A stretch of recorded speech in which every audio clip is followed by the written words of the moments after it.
Klima Srbije. Klimu čine vremenske prilike ili uslovi. U prošlom videu smo naučili da klima zavisi od reljefa nekog kraja.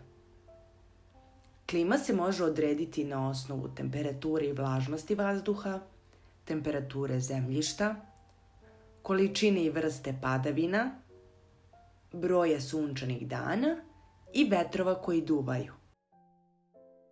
Na najvećem delu teritorije Srbije vlada umereno kontinentalna klima. Ona podrazumeva smenu 4 godišnja doba, a to su proleće, leto, jesen i zima. Poznato je da su leta u Srbiji umereno topla, ali sa padavinama, dok su zime umereno hladne sa mrazevima. Kontinentalna klima je zastupljena u severnom delu nizijske oblasti. Ona podrazumeva suvlja i toplija leta, hladnije zime, dok su godišnja doba proleće i jesen kraći. Pored umereno kontinentalne i kontinentalne klime, na pojedinim delovima teritorije Srbije vlada i planinska klima, koja podrazumeva kratka i sveža leta, a duge i hladne zime. Zime podrazumevaju dosta snega, čija visina može da dostigne preko 2 metra. Karta padavina.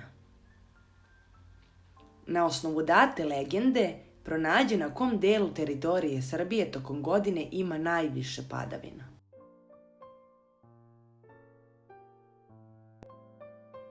Kako mi ovo znamo? Meteorologija je nauka o zemljinoj atmosferi.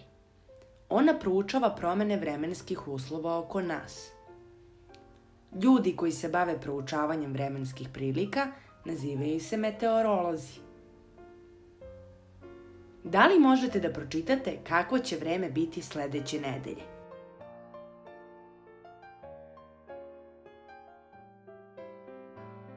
Vetrovi koji duvaju na teritoriji Srbije su košava, severac, moravac, južni vetar, jugozapadni vetar i zapadni vetar.